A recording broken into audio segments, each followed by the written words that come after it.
ang Panginoong Hesukristo sa panahon niya, nagturo na siya ng mga salita ng Diyos gamit ang Biblia. Wala pa namang Katoliko sa panahon ng Panginoong Hesukristo. Kamakatwit, parang sinasabi mo na sinungaling si Wendell Talibong. Ay higit pa po sa sinungaling, mandaraya pa po yung tao na yan.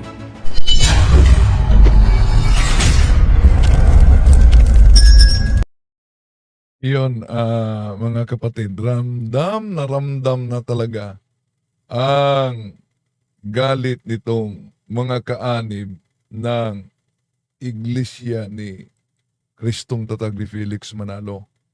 Ano daw? Wala pa daw umanong Katoliko sa panahon ng ating Panginoong Hesukristo. Totoo nga ba yon na wala pang Katoliko?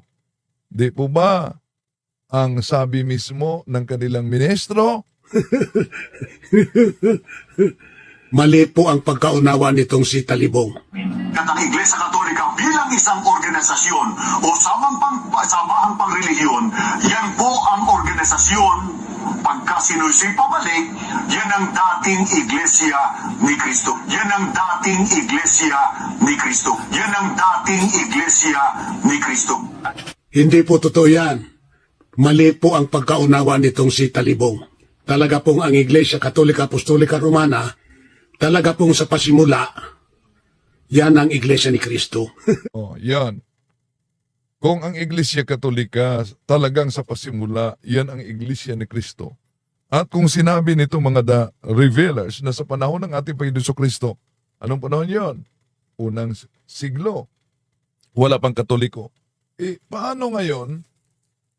Pasinungalingan nila, ang pasugo nila, Marso-Abril 1987 sa pahina 4, nang may akda ay si Phil John Fuentes, na ang nakasulat, I have nothing against the fact that the Catholic Church, which exists to this day, could be traced back from the 1st century. Ano daw? Ang simbahang Katoliko maibalik sa unang siglo at di daw umano matutulan.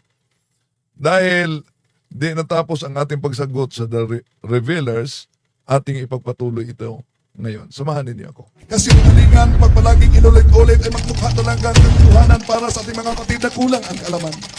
Ang pagkadaya ay maranasan sa iba't ibang paraan. Pero napakasakit pag madaya tayo sa pananampalataya dahil nanganib pati ang ating kaluluwa. Viva Cristo Rey! Pro Dio et Ecclesia! Ipinagdiwang natin ang birthday ng Mahal na Birhen Maria ngayong araw na ito, mga kapatid. Ngayon din, ang pilgrim image sa Mahal na Birhen Maria dumating sa katedral. So, bago tayo magpatuloy, inanyayahan natin ang ating mga suking taga-subaybay. Huwag kalimutang pindutin ang likes sa ating live. At huwag din kalimutang mag-subscribe kung bago ka lang. At pindutin ang bell button para updated kayo, mag-comment at i-share ninyo. Kumusta sa lahat nating mga suking taga-subaybay. At welcome sa mga bagong pumasok, sa mga pumasok sa ating comment section. No? Si Tami Balisario sa Las Piñas, si Sander, si kapatid Shadukon, at sa lahat nating mga kapatid, si Christopher Digia Viesa, no? At ang lahat natin na mga taga-subaybay. Welcome! Ulitin ko, maligayang kaarawan sa naipinagdiwang natin sa Mahal na Birhen Maria. No? At kung malala ninyo, mga kapatid, na ating nasaksihan ang panggagalaiti nitong mga kaanib sa Iglesia ni Kristo, na habang sila ay sumasagot sa akin, mas lalo pang nahayag ang mga maling aral nila. Una, yung sinabing, ano daw, ako daw ang ang Panginoong Hesukristo sa panahon niya, nagturo na siya ng mga salita ng Diyos gamit ang Biblia. Wala pa namang Katoliko sa panahon ng Panginoong Hesukristo. Sa makatwit, parang sinasabi mo na sinungaling si Wendell Talibong. Ay higit pa po sa sinungaling, mandaraya pa po yung tao na yan. Kung ang sinungaling ay mandaraya, una, anong masasabi kaya nila nang ikinakalat nila ang fake news mismo sa telebisyon na na-convert daw ang Katolikong pari pero hindi pala pari? Naalala niyo yan? Tinatalakay natin yan. Kita mo ba yung sandali muna ha, yung sinabing pari daw ng simbahang Katoliko pero liminister pala. Nabuking sila sa balita nila dahil ang ipinakita sa napakilalang pare, liminister. Ito, ulitin natin ha. So Manila, sa lokal ng Camarin Distrito ng Caloocan North, kabilang sa mga dumalo at nag-anyaya ng mga panauhin ang isang dating paring Katoliko. Isang dating paring Katoliko talaga. No? Ito ay kabahagi sa tinatawag na propaganda. Propaganda. Isang propaganda lang para may kaya na, tingnan nyo, isang paring Katoliko. Ngayon, yumakap na sa INC. Pero, sa kanilang video, booking sila. Dahil ang ipinakita nila, 14 na taong naging pari. 14 na taon naging pare, pinakita nila. Pagkatapos, liminister pala. Liminister. So, dumaan ako pagiging production director, dumaan ako pagiging editor,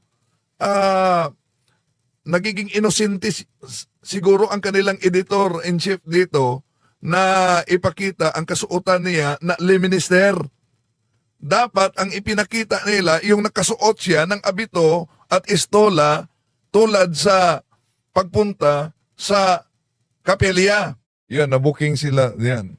At hindi lang, matagal na kasi ginagawa nila yung mga pagkakalat ng kasinungalingan at yung mga bagong mga aklat Katoliko na minadjik talaga pagbasa. Kaya yung pinasok kami sa taga The Revealers yon, no, na INC, nahirapan siyang ipagtanggol mismo yung ginawa ng kanilang ministros, Ramel Parba, sa debate namin. Balikan muna natin, ha?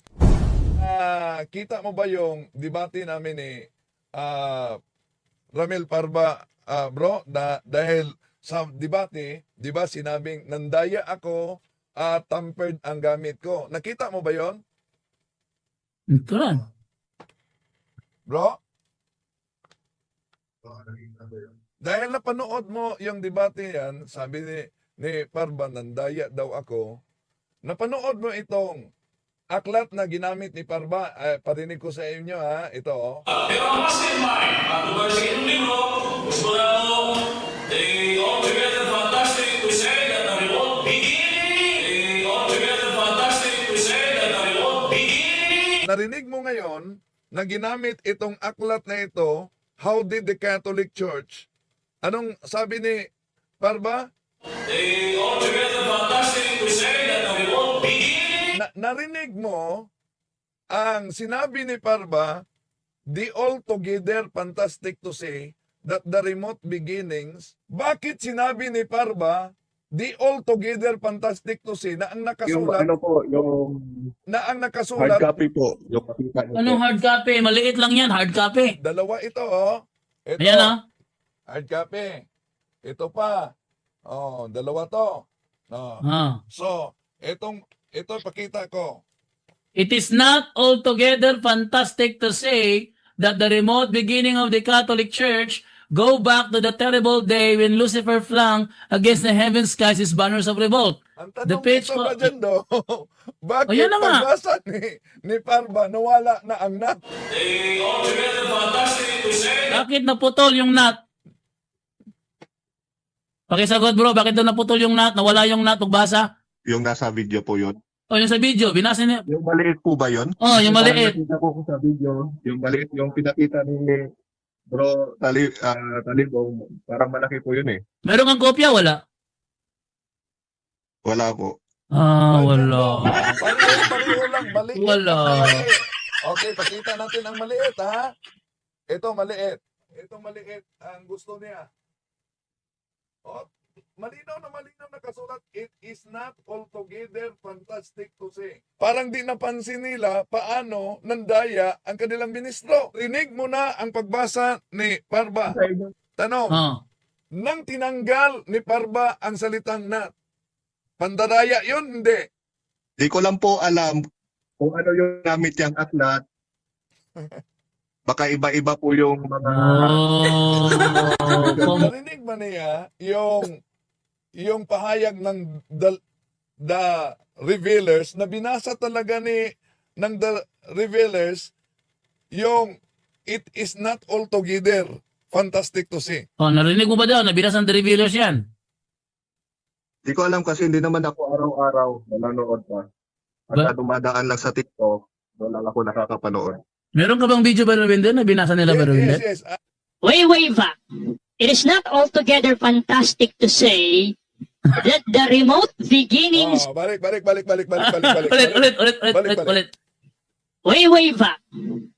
It is not altogether fantastic to say that the remote beginnings of So nabasa talaga. It is not altogether. Si Parba.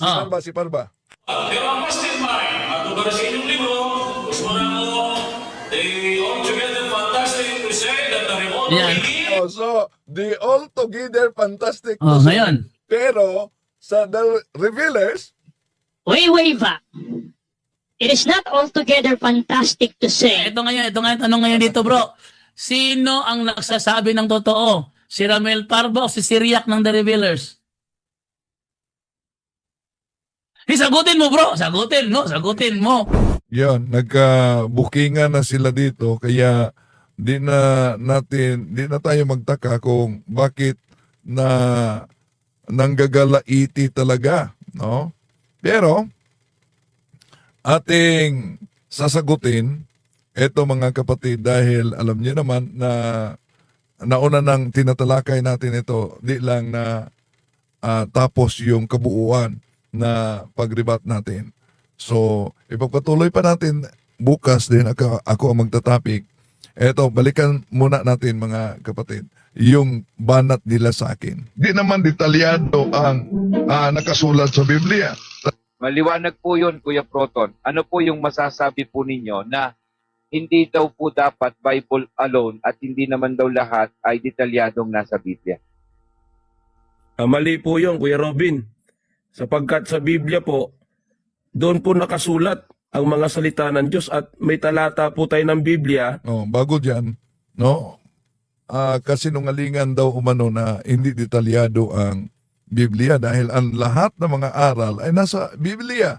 Una, kung talagang detalyado ang Biblia, yung aral nila na kinopya lang mula pa ni Martin Luther, Bible alone, sola scriptura.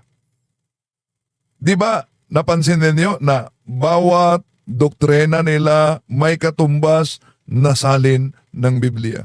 Pero ang tanong, may mabasa ba na salin sa Biblia na nagsasabing ang kanilang doktrinang sola scriptura o Bible alone ay nasa Biblia talaga? Meron ba? Wala. Tuloy natin. Ito po ang nakasulat sa unang Korinto 4:6 na New Testament for everyone. Ang sabi po dito, po,